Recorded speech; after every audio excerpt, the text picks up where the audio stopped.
Grr, arg.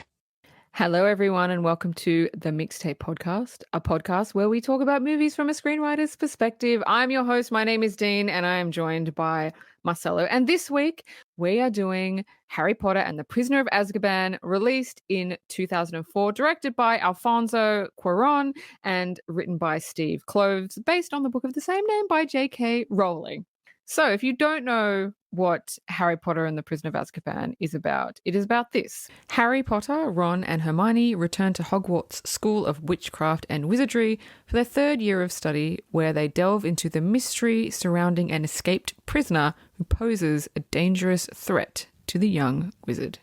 So the opening scene... Now, I've got mixed emotions about the opening scene. It's Harry's in bed, and he's trying to kind of read a spell book underneath his covers, and he's using his wand as a light. And his uncle keeps coming in because his uncle keeps hearing noises. And every time he comes in, Harry gets under the covers, pretends he's asleep. And this happens like 2 or 3 times. And then Harry sits up and he smiles because he's gotten away with it. Now, that's the opening scene. I'm not sure that says anything about anything. Maybe that's just me, but I'm not sure that was a solid opening scene. I feel like they could have done something better. What say you? No, I did not like that opening scene, and the only reason that it was in the movie because it was in the book. I would have preferred it if the scene would have started with Harry's uncle's sister showing up, and just kicking off from there. I felt that scene was really unnecessary. So the first scene of the movie is Harry's uncle Vernon. His sister Marge comes over for dinner. And she hates Harry. She hates him the whole family hates him. And she starts putting Harry's parents down, and Harry starts to get annoyed. And things start shaking and the lights start flickering, and everyone's like, oh my God, Vernon knows what's going on because Vernon knows he has magic, but Marge, the sister, doesn't. And Harry starts staring at Marge, and she begins to blow up like a balloon. And Vernon is freaking out. And then she literally blows up so much, she floats out of the window and up into the sky. And then Harry runs up to the room because he's like, oh, shit. That was really cool because obviously that's from the book, but that was really cool. What do you think? Yeah, it's a really good scene. And Harry's living situation is like the poster child for an abusive family that you live with. Like the fact that the wizarding world let Harry Potter live in this fucking environment was like unbelievable to me.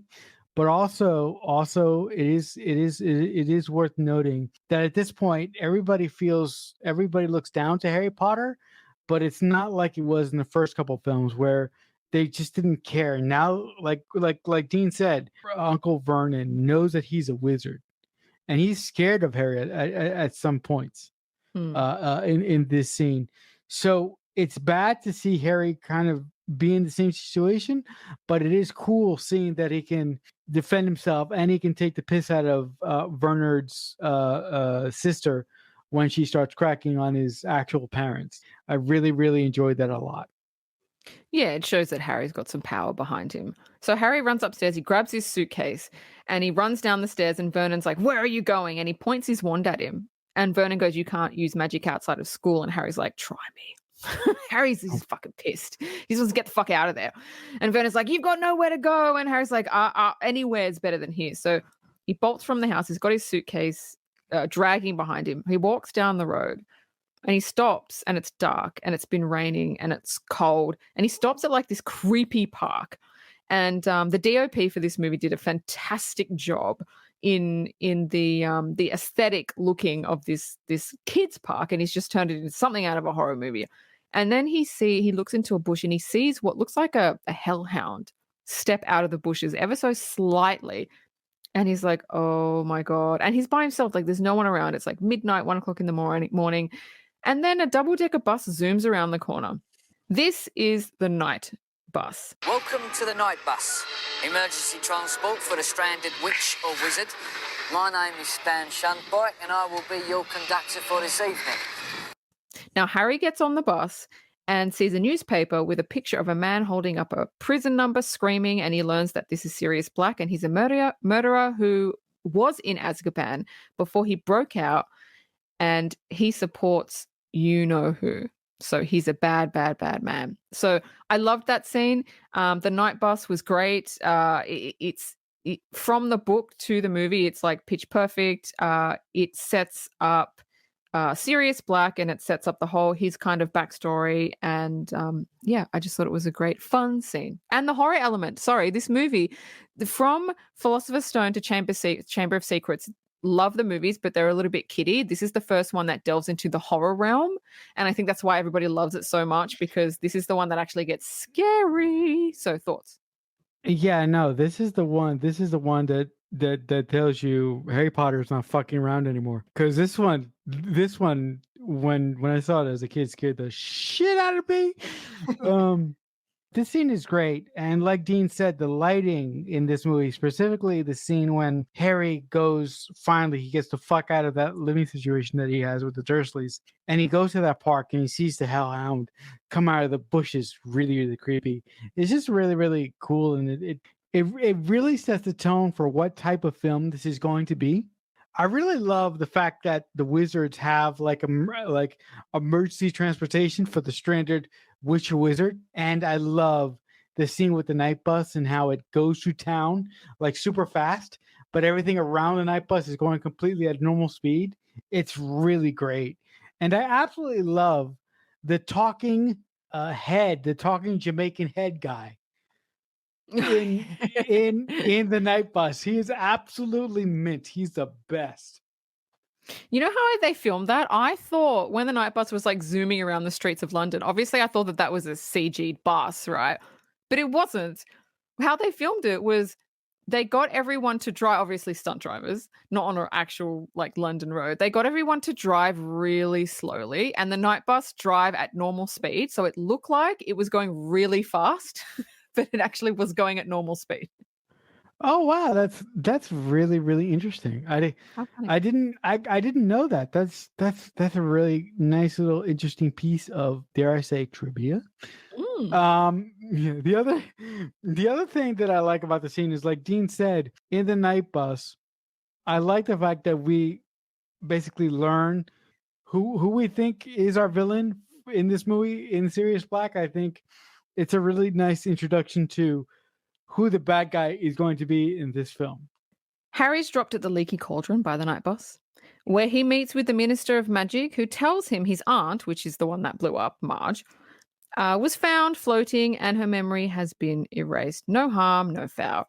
And Harry can't understand why he's not getting in trouble, because he actually says, I'm an underage wizard and I did magic outside of school. Aren't I going to be like punished? And he's like, no, everything's fine. You did what you had to do. And at this point, Harry's like, what? But he kind of doesn't think about it. He's like, oh, I guess I'm getting, preferential treatment. But we know that that's not why. We know why he's getting let off, and we understand that a little bit later on. So what do you think? I really like that because, listen, I mean, at this point, guys, I hadn't read the book, so I had no idea the big secret that was going to be revealed in this movie. And I am not like Dean. As a writer, I don't like the audience knowing things before the characters do. I like keeping my characters and the audience in the dark. I love the fact that everybody in the wizarding world knew that Sirius Black was Harry Potter's godfather, and he didn't know it. So I like the fact that the screenplay writer sort of leads us into learning that through Harry. I think that was a really, really interesting and a really, really cool way of doing it, because when Harry talks to the Minister of Magic, he's like, I have no idea why everybody's worried about me and why you're telling me this thing. And then he goes, oh, you're connected to this guy in some way. And I think it's great. It's great plotting from a writer's aspect. So the next day, Harry meets up with Ron and Hermione, and Ron's family's there. Ron is holding his pet rat, Scabbers, and Hermione is holding her pet cat, Crookshanks. There's a reason I'm bringing that up, because that's a plot point. And Arthur, Ron's dad, pulls Harry away for just a little chat. And he tells him that he's in danger. because Sirius Black is coming after him to kill him, because Harry is the only one stopping you-know-who from returning and reclaiming power. So in this scene, we learn that kind of the reason the Minister of Magic was being so nice is because he knew that Sirius Black was after him and he kind of didn't want to put any more like shit on him. But we also learn it bumps up Sirius Black's rep because we know he's a murderer, but now we know he's after Harry. So now we've put the protagonist in danger. Now this is like the first 10 minutes of the movie and already Harry is in peril, which is good screenwriting because it's dramatic, because Sirius Black could come from like any angle. But I liked it because it set up more of the story. Yeah, I mean, look, the reason why I like this film so much within the Harry Potter franchise is because it delves with more serious subject matter than the other ones do. The fact that as these movies go on, our cast gets older and older and older and older helps with that. But I do love, like Dean said, the screenplay writer wasted no time in setting up the world and setting up Harry Potter's foe for this movie, or who we think Harry Potter's foe for this movie is going to be. And I also really love, like Dean said, the fact that when we're introduced to Harry's crew in Hermione and Ron, they're holding giant hats on the ground in their actual hands. And I love it. I just love it. So the next day, they all board the Hogwarts Express. This is one of my favorite scenes because it really ratchets up the horror element. And I was so excited when I was watching it in the cinema. So they enter a cabin in the train, and there's a man that's sleeping, and they don't know who he is, and we don't know who he is yet. And they're traveling along, and the train suddenly stops, and it's raining, and everything starts getting dark, and everything starts frosting over, and frost starts coming out of their mouth, and the windows start frosting over, and everything darkens. And then you just see this death hand like come up against the window inside the train and slide the door open, and these are the Dementors. And they are some of the coolest, I don't know, villains, bad guys that I've ever seen. They're just so cool. And they're in cloak. They look like cloaked demons, and they begin to kind of suck the life force from Harry until the man who's sitting in the corner, we don't know who he is, he stands up, and it's Professor Lupin that we learn, and he points his wand at it, and light comes out of its wand, and the Dementor scatters. And that's that scene. Now, at this point, when you don't know what the fuck's going on, and if you haven't read the book, you're like, what the fuck's going on? What is this? Now, it's interesting because I've seen this movie so many times, and it's only now because when Harry wakes up, he's like, did it try and go after you? And it's like, no, the Dementors never try to go after anyone but Harry. But we know why they're going after Harry, because Sirius is his godfather. They're related. That's why they keep mistaking him for Sirius. And I only picked that up this time around. But anyway, thoughts? Yeah, listen, I have seen every Harry Potter film except for the first one in the theater. When these Dementors came, and they attack the train and they open up the window and they start sucking the life force out of Harry Potter, I freaked the fuck out. I was like, those things are terrifying, but they are the coolest things I've ever seen.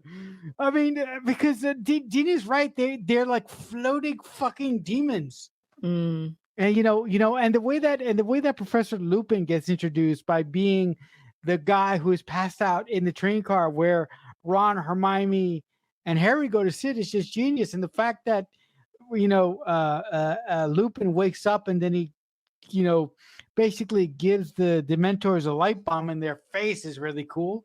But it's also really interesting that the Dementors would confuse Harry for Sirius Black, which is kind of stupid because wouldn't they know what Sirius Black actually looks like? No, they don't see. They don't like. Where are their eyes? Okay. They go by energy. Oh, right? energy. Okay. I would assume they would go by energy or at least blood. So if somebody's related, they would go, oh, that's this. But like, they're not. Dementors are not smart. They're dumb. Okay. Okay. They're dumb. Yeah, because to me, it came off as a little bit really. You got like you know that guy looks nothing like that guy. You know that, right, guys? Yeah. With what Dean just said, it totally makes sense. So now we're at Hogwarts and we're in the Great Hall, and Dumbledore mentions the Dementors will be stationed on the outskirts of the school as they are hunting Sirius Black, and they cannot distinguish from the one they hunt and the one that gets in their way. So there you go. See, there you go. There you go. Dumbledore's explained everything. There you go. But I do think that that's a great scene of exposition for those members in the audience, aka me, who's like, wait a minute, how can the Dementors be that dumb? But I think that was much needed exposition by Dumbledore, who, by the way, is not the original Dumbledore because he unfortunately passed away. But the guy who they got to replace him as a new Dumbledore does a fantastic job, by the way. He brings like the original Dumbledore was like your grandpa, like the original Dumbledore was your grandpa, and this guy and this Dumbledore is like your grandpa who rides a motorcycle. 100%. He's badass. Yeah. He is 100%. So Harry's in divination class, and I absolutely love Professor Trelawney. I love her. Oh my God, she makes me smile. And they're reading tea leaves. And Professor Trelawney looks in Harry's cup and she freaks out. My dear, you have the Grim. And it's an omen of death. So again, we're bumping up the gravity of the situations because even in even the universe is telling Harry he's going to die. But it does introduce us to Professor Trelawney. She will come back later and give us much needed kind of exposition, I guess, but in a good way. But yes, thoughts? Professor Trelawney is not my favorite professor in Hogwarts.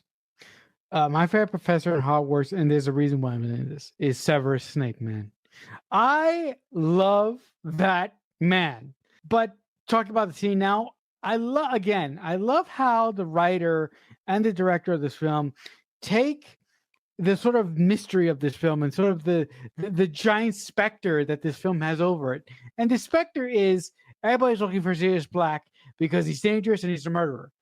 I love how the situation that is presented in this film affects directly the hero of this film in Harry Potter. And I love how in every turn, like Dean just said, everybody's telling Harry Potter that essentially he's fucked. And essentially shit is going to go down. So I love how every opportunity that the writer and the director get, they ratchet up the tension and they keep putting Harry Potter against a wall without him actually knowing that he's being put up against a wall. I like that. I agree. My favorite professor is not Severus Snape, although I love Severus. My favorite is Professor McGonagall, Maggie Smith. Listen, she's the top. She's the top dog. Maggie Smith. Maggie Smith is not to be trifled with. Definitely, she's not. So Harry, Ron, and Hermione are discussing classes when Hermione says she's taking ancient ruins, and Ron looks at her and says, "But that's at the same time as divination class. How's that possible? You'd have to be in two places at once." That is a setup. Massive setup. Thoughts? I love that because you know what? The first time I saw this, I was like, wait a minute. How can she do that? Did she figure out a way to split herself in half? That to me felt so. This was way before I became a screenplay writer, but that to me felt so weird. But as a screenplay writer now, I'm like, this is perfect because, like Dean just said, that is a big hat on the ground, and the way that plays into a later scene in the third act is just wonderful. Yeah, because all through the movie, there's little pockets where Ron turns around and goes, "When did you get here?" And Hermione's like, "I've been here the whole time." Like he's just, and you think it's nothing. You think, "Oh, he's just not noticed her." But at the end, because the screenwriter has done such a good job, connecting everything, even though, yes, he does have a book, but it's written, the scripts are written superbly. No, I was wondering, do you know if this writer wrote any other of the Harry Potter films, or was just this one? I believe he wrote a few of them. Okay. Not all of them, but a few of them. Okay, because while I was watching this movie today, I was like, I really hope that this guy wrote some of the other ones as well, because this adaptation is really, really well done. I think he wrote Goblet of Fire. I'm not sure, but I think he did. We're in Hagrid's class, and we're introduced to a hippogriff, and that again is another hat on the ground. So when we're introduced to this hippogriff, Step up, give him a nice bow, then you wait and see if he bows back. And if he does, you can go and touch him. he does, and it bows back, and then he's able to ride it, which is a cool scene. He's riding a hippogriff like through the above the Black Lake and around the castle. It's a really cool scene. And then Malfoy, because we love Malfoy. We love Draco. Draco is such a good bully. I absolutely adore him. He's just so good. Okay, hold up. I absolutely love Draco Malfoy, but I don't love him for the reason you might, because Draco Malfoy he's a fucking, I want to punch him at the time. Yeah, he's a dick. But you know what? He is a lovable dick. He is. He's a lovable dick. And as the movies go on, you understand why he is the way that he is. And you actually start to feel bad for him. Yeah. Yeah, no, and no spoilers, but at the end of the trilogy, Malfoy and Harry Potter learn to really respect each other.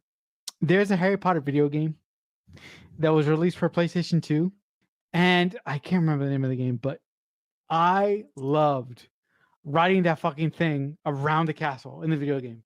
It was so much fun. Yeah, you should. The new Hogwarts game, the one that's released recently. Oh my god, it's you don't ride a hippogriff, but you do get to ride a broom. Have you played it? Yeah, you played it. Yeah, I finished it. It's fucking great. Okay, cool. It's great. So anyway, still in that scene, Malfoy is like, this is stupid. It's a stupid animal. And he approaches it, and Hagrid's like, no, Malfoy, don't. And he approaches it, and the hippogriff obviously attacks because Malfoy's not bowing. He's not listening. He thinks Hagrid's a fucking oaf. And he attacks him, and he gets taken to the hospital. And what's funny about Malfoy is that anytime anybody or anything confronts him, he just bursts into tears. He literally wants to cry. And that's how you know who he really is. Draco Malfoy in his heart wants to be a good person, but I think that he is forced to be a certain way by those people around him and by his family's namesake. Yep. Yeah. And and also the fact that the way that Felton plays him is like, a scarf and a hand-me-down. You must be a Weasley. I can't do the voice. Yeah. But it's just so good. Potter. It's like, I can't do his voice. It's just so good. So now we're in Professor Lupin's class, and he's teaching. I love this scene. He's teaching about boggarts. Now, boggarts, they can take the shape of whatever the person fears the most. So nobody actually knows what a boggart. Let me say that again. Nobody actually knows what a boggart looks like because it's in this chest thing, and every time it's opened, whoever's standing in front of it, it appears as what they fear the most. Now, the spell against them is ridiculous. And as you say it, as you point your wand at the boggart and you say ridiculous, you have to think of something that counters the fear. So when Harry steps up, it turns into a Dementor. Now, Professor Lupin steps in front of Harry, and then it turns into a full moon before he banishes it, and that is a massive hat on the ground. I love it. Holy crap! What I wonder what the hell that is. Like a full moon. I wonder what could that be? No, but listen, I really like the overall concept of a buggard, because it helps you as a young kid and a young adult to face your fears. And it teaches you that no matter what your fear is, that you can overcome it and that you can get past it. All that you have to do essentially is to turn the thing that you're afraid of into something that you're not. and that's how you'll Mhm. get over your fear, essentially. So I like the overall concept of what they were trying to do in this scene. Yeah, I do. I do too. So they find out when Harry and the Gryffindor class is going back to the common room, the painting that they have to get in, they have to say a password. She's not there, and the painting's all fucked up. And they find out that Sirius Black is in the castle, and he tried to get into the Gryffindor common room, according to the painting, who is now hiding in another painting, which is funny. So now they lock Hogwarts down, and all the students sleep in the Great Hall because they're trying to find Sirius Black. I think that this is a great idea. Because for half of this movie, you think that Sirius Black is a serious motherfucker who's going to kill everybody. Mm. But what he turns out to be is something infinitely more interesting to me. Because once you meet him, you're like, holy shit, it's this guy. Holy crap, it's this guy. How did they do this? But but again, I just like the overall feeling of this movie, and this movie is like being in a room and watching the walls come in on you very slowly, and not being able to get out of that room, and just watching the room get smaller and smaller and smaller, and you think about, oh my god, I have to run, but I have nowhere to run to. So I'm going to stand here and watch myself get squished by the walls coming in.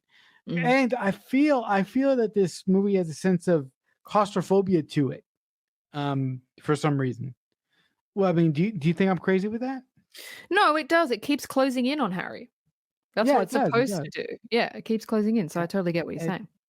Snape is now teaching Lupin's class because he says he's unable to make it. And then Snape is such an asshole.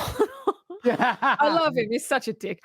And then he makes them turn to a chapter in the book on werewolves and asks, what is the difference between an animagus and a werewolf? And Hermione, who wasn't there before, and Ron goes, where'd she come from? Says, an animagus can elect to turn into an animal, but a werewolf has no choice and only responds to the call of its own kind. That is a massive setup.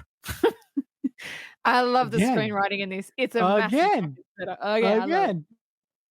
Yeah, but listen, my favorite thing about that scene is when Snape asks the question, Hermione is nowhere to be seen. And then she just comes in out of nowhere, goes, and she answers, and I'm like, whoa, where'd you come from, girlfriend? So, I just love at every moment possible, the screenplay writer keeps dropping little hints that are going to be paid off in interesting and unique ways later on.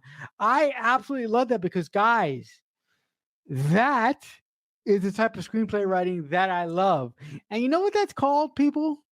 Other than setting up and then setting the table, that is called leading the audience to something. Leading the audience, but leading the audience in a subtle way, and not hitting the audience over the head with like big giant things that scream, this is going to be important.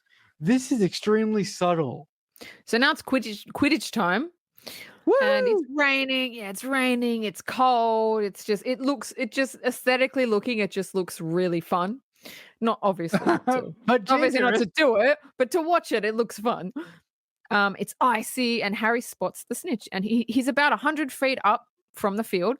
And as he goes for it, several Dementors appear, and they start soul sucking him basically. And he falls off the broom, and it's such a beautiful shot because it's very gentle. He just falls off, and then it just looks very delicate how it's filmed and how he falls. And you can actually feel it. I could feel him falling.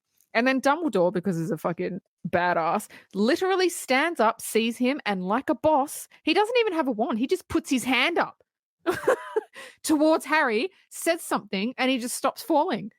Dumbledore is so awesome. He doesn't even need a wand.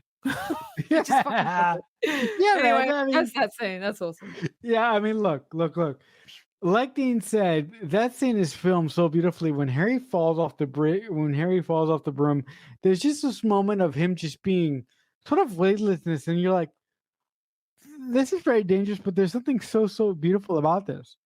Mm-hmm. And as you're watching him fall, you're like, "Shit! Somebody gotta do something because if he hits the ground, he's fucking dead." So I really love it when Dumbledore stands up, like Dean said, and this man is like this man is like OP at this point. But He's the what? fact that he's OP, he's overpowered. Oh. Yeah, you never heard of that before? OP? No. Is Oh, that a New sorry. York thing? Is that an American thing? No, it's not. You've never heard of that before? I know OPP, but I don't know Oh, OP. yeah. You dealt with OPP. Yeah, you know me. I don't know OP though. Yeah. Okay. The fact that Dumbledore is he's such a badass. He just stands up and he just puts his hand out, and he stops Harry from falling by just giving a gesture with his hand is really, really fucking awesome. Because Dumbledore is awesome, guys. He's fucking awesome. There's no question about it. So Harry has the invisibility cloak and he wants to go to Hogsmeade, but he can't because he has to get a parent's signature, and obviously his aunt and uncle won't sign it, so he's stuck at the castle. So he uses his invisibility cloak to try and get to Hogsmeade when Fred and George spot him, and they pull him into the building and they give him something called the Marauders map. And it looks like a blank piece of parchment until you say, I solemnly swear that I am up to no good. Then it turns into a map of Hogwarts, and on it, it shows who is where. You can see the person's name, exactly where they're located, and to make it go blank in case he's caught with it, you tap it with the wand and you say, Mischief managed. Otherwise anyone can read it. Now, this is really, really cool. A, because it's another hat on the ground, because this Marauders map actually leads to the finale of the movie. Like, that's why I love this movie. Nothing in this is a nothing burger. The Harry Potter films should be studied in film school for screenplay writing. They really should. No. As I was watching this movie, I'm like, wait a minute, again? The screenplay writer is not wasting 1 inch of screenplay writing real estate here. Everything that he does leads to something else. This movie, from a writing perspective, stacks upon one another. It's just this movie is a brilliant lesson in story escalation. Like from moment 1 to the end, it's so fantastic. I love this map because you know what this map reminded me of? This map reminded me of a GPS system. Yeah. Yep. The other thing that the map shows you is it shows you people that are not supposed to be in the castle. Oh yeah, trespass. It's just so cool. By the way, when I talk about Harry Potter, not a lot of people give a lot of love to to Ron's older brothers. I love them. Oh, Fred and George are great. So Ron and Hermione they're at Hogsmeade, but they've wandered off and they're looking at a shack in the distance, and it's the Shrieking Shack, and Hermione says it's said to be haunted. Again, another hat on the ground because this is going to come back in the fucking third act. Malfoy and his goons show up trying to start shit because that's what they do. They fucking just try. Best part. I love it. And then they start getting hit by snowballs from nowhere. Like it's like a ghost is like throwing them. And they freak out that they run off because that's what Malfoy does. He freaks out and he cries and he runs. And then Harry takes off his invisibility cloak and Ron and Hermione are pissing themselves laughing. And it's a fun scene. But the point to that scene is it was a setup for the Shrieking Shack. And I loved it. Yeah. Listen. It's a really good scene. And like I just said, like I've repeated myself multiple fucking times in this great episode that we're talking about right now, the screenplay writing in this script is fantastic. Why is it fantastic? Say it with me again, Dean. Everything in this script leads to something else and leads to something that's going to be important in the third act. Not one single second of this script is wasted. I agree with Dean. I should have said this 2 minutes ago, but I'm going to say it now. I agree with Dean that this script should be taught in screenplay writing classes all over the world because this script shows you how to incorporate little tiny things that will be bigger later on. It teaches you how to lead the audience along in the story that you want to tell without giving them the whole farm. Mm-hmm. Yep. That to me and that to Dean is good storytelling. Yep. So Harry in Hogsmeade, using his invisibility cloak, He follows some teachers because they're going into they're going in somewhere, and he wants to follow them because he's overhearing some information. So he goes into the room and he overhears a conversation that when Harry's parents went into hiding, Sirius Black was their friend and the only one who knew where they were, and he's the one that told Voldemort. And then, of course, Voldemort killed them because Sirius Black told them where Harry's parents were. And then he killed his friend Peter Pettigrew for confronting him about it. And Sirius Black is Harry's godfather. This is massive. This is massive exposition dump, but it is done in the right way.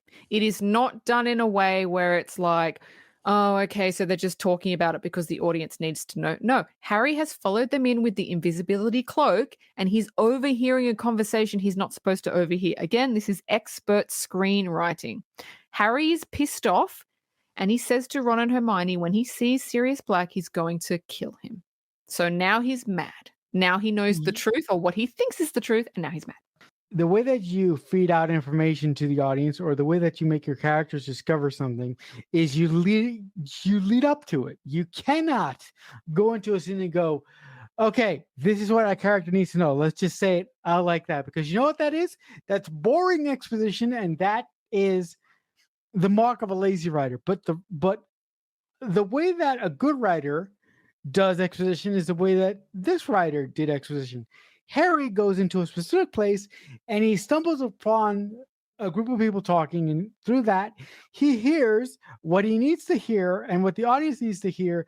But the thing is, he wasn't expecting to hear it, so it works. It just it just flows. See what you want what you need when you want to write exposition correctly. You need the exposition to not stick out. Yes. You need the exposition to sound natural and flow. If you can do that, and if you can disguise the exposition into a scene and into a situation that seems natural and seems flowy, it's great. And it won't hit your audience over the head with a fucking hammer, which is exactly what you don't want. Exactly. So Professor Lupin is teaching Harry the Expecto Patronum charm to use against the Dementors. And he says, think of the happiest memory you have, draw on it, and it will counteract the darkness that the kind of Dementors bring. So Lupin, as a test, he lets out a Boggart, because we know what a Boggart turns into, and he knows it's going to turn into a Dementor to practice on. Harry gets overwhelmed by fear at first when he sees the Dementor, so Lupin kind of steps in, and then he tries again, using a different memory, and then he gets it. You can see the Expecto Patronum spell, like it basically lights it. It makes his wand like light emanates from it, and it creates like a light shield against the negative energy, which again is another setup to what is going to happen at the end. I feel stupid saying this all the time, but it's true. It's setting up everything in the third act. No, but you know what? But you know what? I think this movie is what this podcast is all about. Yes. Because what do we do here? And what do we do here? We love to talk about good scripts and scripts that are written competently. And this is one that is batting 100%. I don't think that there is one thing in this film yet that we've gone, no. I don't know what there was one thing at the beginning of the film. The opening scene. Yeah, that was kind of a nothing burger. But besides that, this film was batting 99%. Yep. This scene is really, really cool and really, really pivotal because it plays into what we're going to deal with in the third act. So the next scene, Hagrid is telling Ron, Hermione, and Harry that there's going to be a hearing about the danger of hippogriffs because Malfoy is a little dick, and he ran and he told his daddy, and because he got hurt, and Buckbeak is now sentenced to death. Again, wow. This is a setup for the final act. Yeah. Listen, look. I don't want to keep harping on how good this script is because I feel that we said it enough. Do you agree? I think we should say it 1,000 times more just to shit people off. All right. Okay. So I'll do it again. This scene again, like so many others in this movie, this is not wasted at all because this sets up something that is going to be critical in the third act. But the other thing that I like that this script that this moment does is it tells you what Draco Malfoy is really like when he has a problem. And what does Draco Malfoy do when he has a problem? We've said it before. He runs and he cries. But the other thing that he does is he goes off to his rich parents and his rich father, who's who's a great actor, Jason Isaacs. And he whines and he complains and he does shit. And because of that, a great woodland creature is going to lose his life because Draco was an idiot and a little ass, which is really unfortunate. So Harry's in bed in the Gryffindor, what is it? The Gryffindor common, not the common room. What's it called? The dormitory. Sorry, the Gryffindor dormitory. Yes, the dormitory. What's the word? And he's looking at the Marauders map when he sees a name pop up, Peter Pettigrew. So wait a minute. So if he's dead, how can he be walking around? I'm sorry. Oh, exactly. So Harry, he gets out of bed and he's walking down a dark hallway, lit by his wand only. And he's tracking him. He sees Peter on the map and he's approaching him and Harry keeps looking up and he can't see him. And then he sees Peter walk past him, but nobody walked past him. And he's like, what the hell? And you don't know what's going on either. You understand what's going on later, but he doesn't know what's going on. And then Harry turns around and Snape is there. Snape just fucking appears out of nowhere, demanding to know what's going on. Takes the map. That's now blank. Lupin shows up and takes the map and Harry away from Snape because Lupin knows Snape's a bit of a dick. And then Harry tells Lupin that he saw a name Peter Pettigrew on the map, but he knows him to be dead. And Lupin's face changes and he goes, it's not possible. So just in that little look that Lupin gives, you can see he's unnerved. He's like, no. You can see there's a problem. But I love that scene because, again, this scene pushes forth to the grand finale. This is what pushes it forth. Thoughts? Yeah, listen, I really found that scene really, really creepy and unnerving. When Harry tells Lupin that he saw Peter Pettigrew on the map, Dean was right. The look on this guy's face tells you, oh shit. If Lupin is fucking weirded out by this, what could possibly happen in the third act here? So I love the way that this scene propels the mystery and really propels the danger that Harry's going to be facing in the third act of this film, which is rapidly approaching at this point. So Harry is in the divination room and he turns to see Professor Trelawney and she gives him a message. And she's obviously possessed. It's not her talking. It's a different voice that's coming out of her.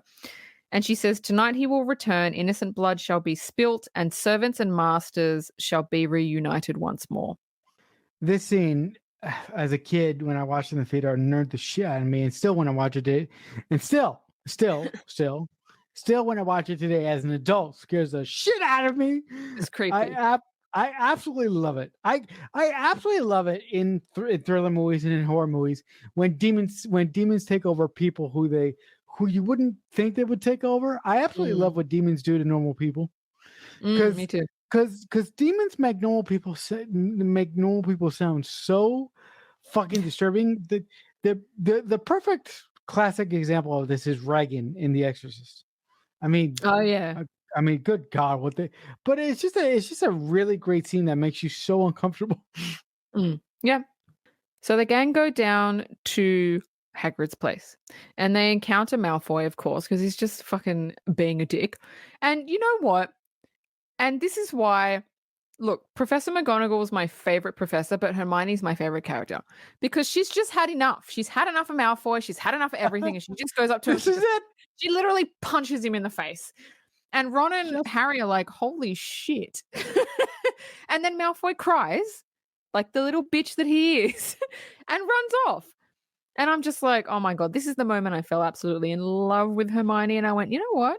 You're actually like badass. You're badass. Yeah. No. As a kid, first of all, I need to say, I've always had a crush on Hermione, the actress who plays Hermione. But at this moment in the feed, I was like, okay, it's official. This woman's my wife. I, I'm putting a ring on her right now because Hermione is such a badass, and the fact like Dean said, at this moment she's had it with him, and the fact that she Mm. just goes up to him and lights his face up like a fucking Christmas tree is great. Yeah. Yeah. So they make their way down to Hagrid's hut and they speak with Hagrid about Buckbeak when a rock gets thrown at them through the window and they turn around and there's no one there. And they they leave and they What? run up the hill because they see Dumbledore and the minister coming down. So they go out the back door and they run up the hill and they're right at the top of the hill and the executioner is there with them and they see the executioner execute Buckbeak. Or do they?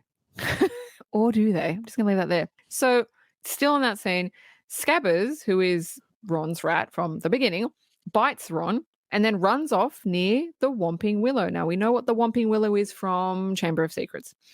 And Ron gets basically dragged into the tree. There is the hellhound that Harry saw at the beginning of the movie in the creepy park. That hellhound is there. Now, it runs towards Harry, but it jumps over him. And you're like, well, why is it not attacking him? So that's a bit weird. And then Harry and Hermione face off against the Whomping Willow, which is a really, really cool scene. And eventually get inside because they've got to find Ron. And I loved that scene. Yeah, this scene to me is full of more setup and more payoff. First of all, the rock that comes through the window. That's interesting. Scabbers as a character is very interesting, which we'll get to in a short amount of time here. But I love how the dog comes back from the park from before. I love that Ron gets sucked into a willow tree.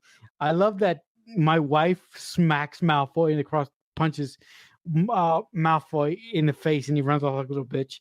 I love so many things about that scene, but the thing that makes the scene powerful and makes it work is the amount of setup that the writer did beforehand. Because nothing in the scene would have worked properly if the writer didn't set up everything before. It's like screenplay writing 101, people. So I love the forward propelling motion that this scene sort of gives the third act in a way. What do you think, Dean? Yeah, look, this scene, there's a lot going on in this scene. It pushes forth to what we're about to see now. And in this scene, we get a lot more explanation because everything has been set up. Yeah. So through the Whomping Willow leads to the Shrieking Shack, and that was set up. And Sirius is there, but we learn he's actually the dog that Harry saw in the beginning at the park, and the dog that jumped. He's the dog because we learn he's an animagus, and we've learned in the previous scene that animaguses can choose to turn into an animal or not. It is up to them. So we've already learned that, and so we learned that he actually wasn't the one who betrayed Harry's parents. It was Peter Pettigrew, who's who's also an animagus and is Ron's pet Scabbers. Get out of here. Get out of here. And so they transform him back and Ron is like, oh my God. So he gets transformed back into a human and he does admit that he was the one working for Voldemort and he was the one that betrayed Harry's parents. And in that scene, we also learn that Lupin is a werewolf because that was all set up before that he was indeed a werewolf. And we know that werewolves have no choice in when they turn because that was set up. So thoughts? Yeah, no. This whole scene was absolutely wonderful because everything that Jean just said, the reason why the scene was so deliciously wonderful is because it was set up expertly. Like it was set up expertly in the first two acts of the film. The reason why this scene is so wonderful and the reason why everything works the way it does is because the screenplay writers spent the first two acts of the movie setting everything up. So the payoff of which is what Dean and I are talking about now is so delightful because now you see where the crumbs on the road or where the hats on the road were leading you to. They were leading you to all this lovely stuff that Dean just pointed out here. And I absolutely love the fact that the entire movie, the writer was setting you up that Sirius Black is a bad guy. Sirius Black is a bad guy. Sirius Black is a bad guy. But when you finally meet the guy, you're like, oh no, he's a good guy. So I love I love the expectation and the fact that they take the expectation and they turn it upside down and they say we're gonna lead you into believing this thing, but what is really happening here is this. I love the misdirect here. Yeah, it's massive, massive misdirection, and I It's great. absolutely love It's it. I great. love it. So once they leave the Shrieking Shack, they're back where the Whomping Willow is, and it's night, and it's a full moon, and Lupin begins to turn into a werewolf. Now Sirius turns back into the dog, and to protect Harry and everybody else there from Lupin. So they're fighting, they have a scuffle, and kind of the werewolf Lupin kind of seems to be winning, and they scuffle, and Harry throws a rock at Lupin the werewolf to distract him because he can see he's just about to kill Sirius or the dog. And then he comes after Harry, but as he gets close to Harry, we hear a werewolf call. Lupin follows the call away from Harry. You know, when I was watching this, I haven't seen this movie I haven't seen this movie in like 5 years. When I saw this scene today, I was like, why would Lupin? Who the fuck called Lupin? I totally forgot. I said, no, seriously, I totally forgot who the fuck called Lupin. But you know what? I really like this scene because it does show that Sirius Black was, first of all, he is related to Harry.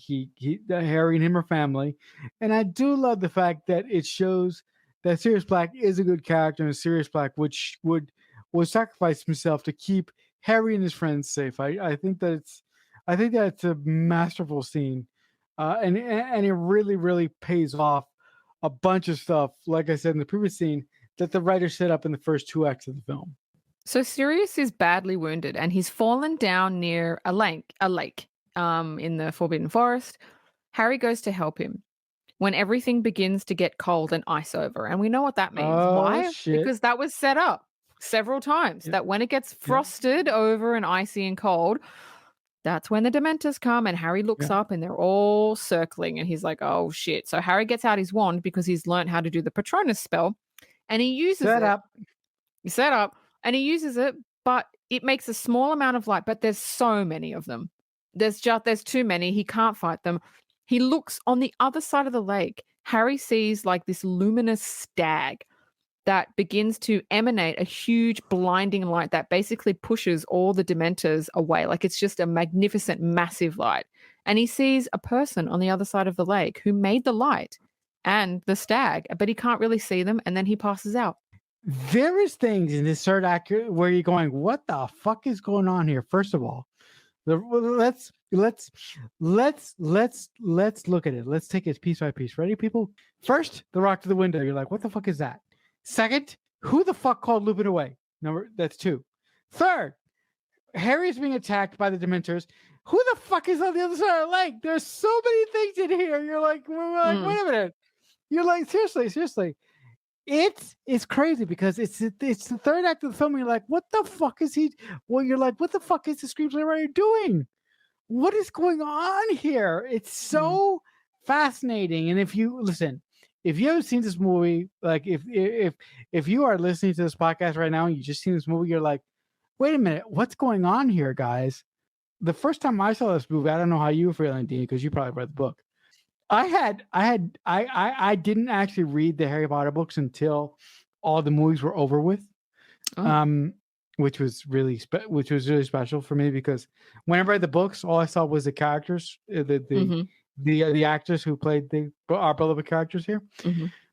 I really like the fact that in the third act, the writer starts putting in odd little things that seemingly make no sense. But they will, but they kind of don't in the moment. So what did you think about that without taking into account that you read the books and you actually know what's going on here? But I did read the book and I knew what was going on. So I don't know. Okay, I don't know. If I didn't read the book, I'd be like, what's going on? I would just be confused. Right. So hold up. So that's what I want to say. Dean took the words right out of my mouth. I was confused because I was like, it's too late to be doing this. What are you doing? What's going on here? Like what is going? Yeah, I would be totally confused. So Harry wakes up in hospital because he passed out. Dumbledore comes in and they explain Sirius is innocent and he's going to get his soul basically removed by the Dementors if we don't help him. Now, Harry has this thing in his head. He said there was someone on the other side of the lake. They did the Patronus. It was my dad. I know it was my dad because there's nobody else here that could have done that. And Dumbledore tells Hermione, he looks at Hermione because Dumbledore's a badass. He does things so subtly.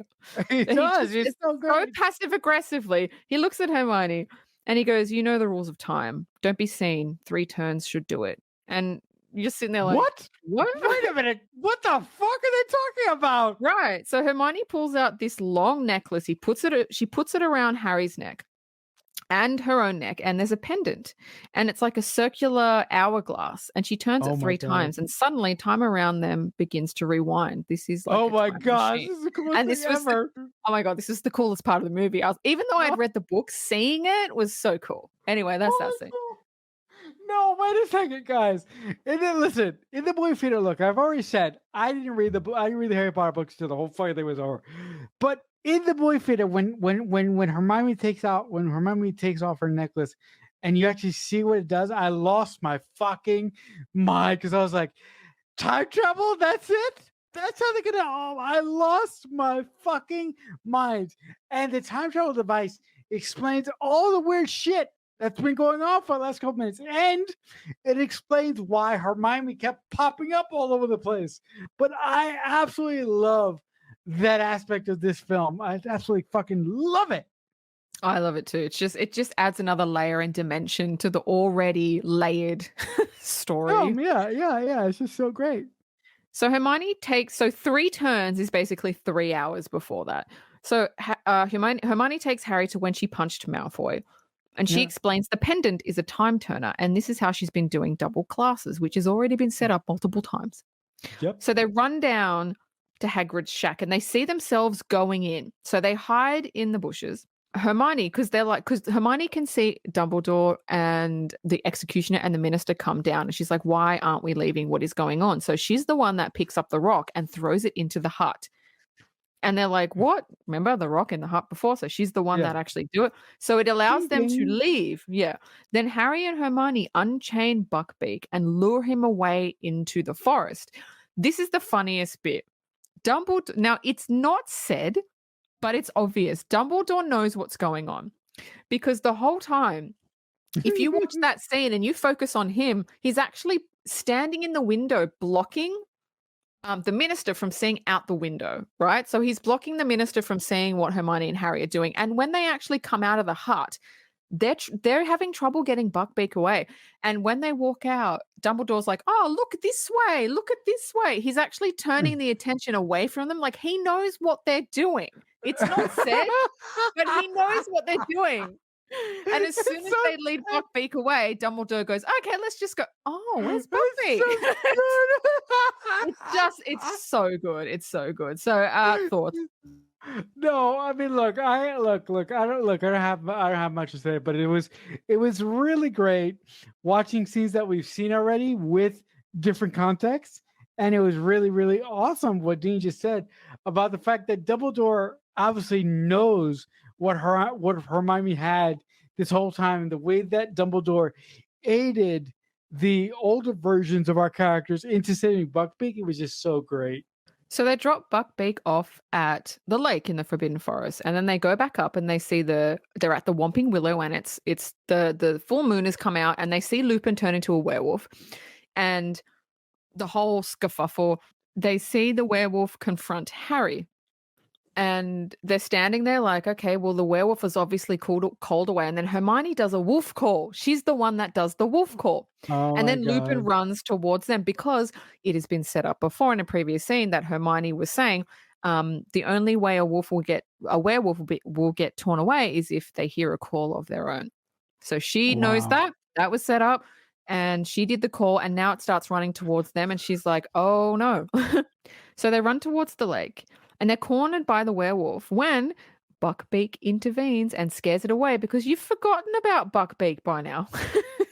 You're so enthralled with what's going on with the time travel shit that you've forgotten. So when Buckbeak comes out, you're like, oh yeah, that's so cool. So, and then the Dementors show up. and he sees Sirius. Harry sees Sirius and himself on the other side of the lake as the Dementors swoop them and they're circling them. And Harry thinks it's his dad that's going to come. He says, no, my dad is going to come. I saw him.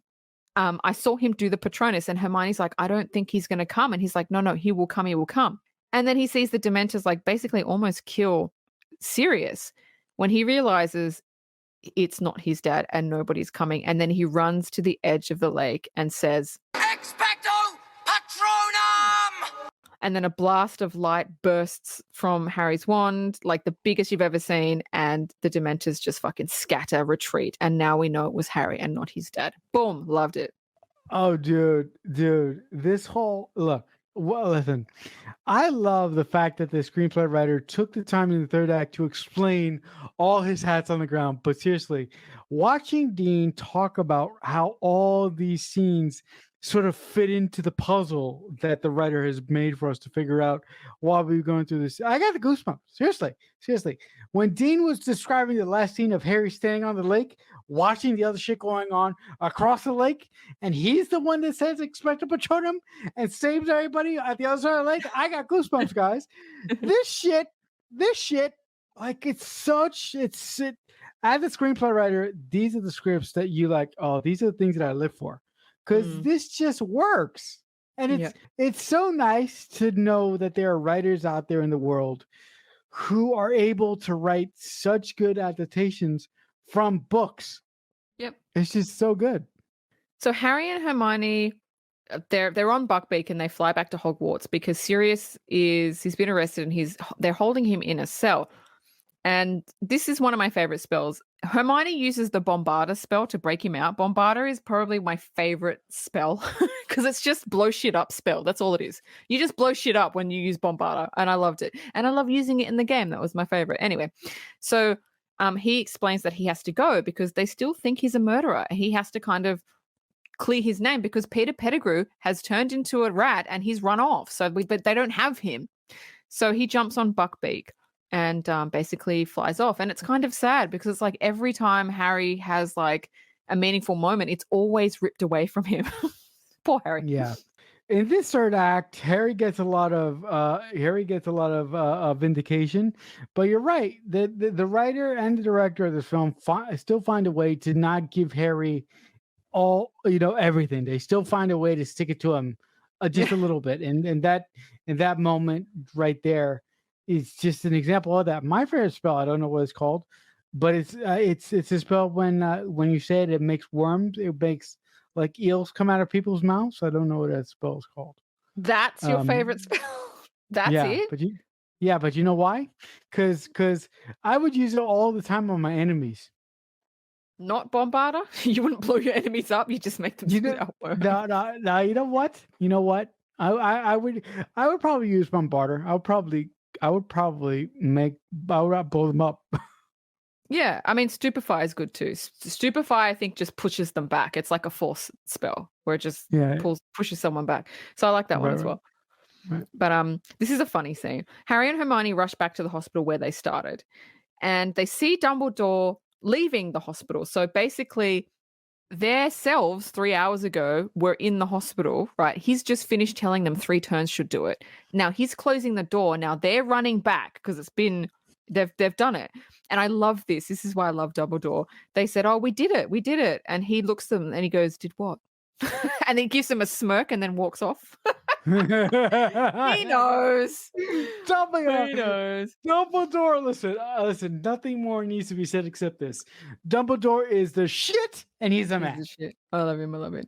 So Harry visits Lupin, who says he's resigned because it's gotten out that he's a werewolf and parents are not going to like that.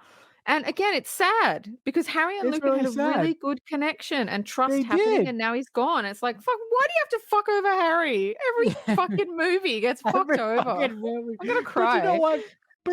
But you know what? I will say, in the first film, he doesn't get fucked over a lot. I mean, he does kind of. He sleeps in a cupboard. Yeah, that's right. He's fucked over.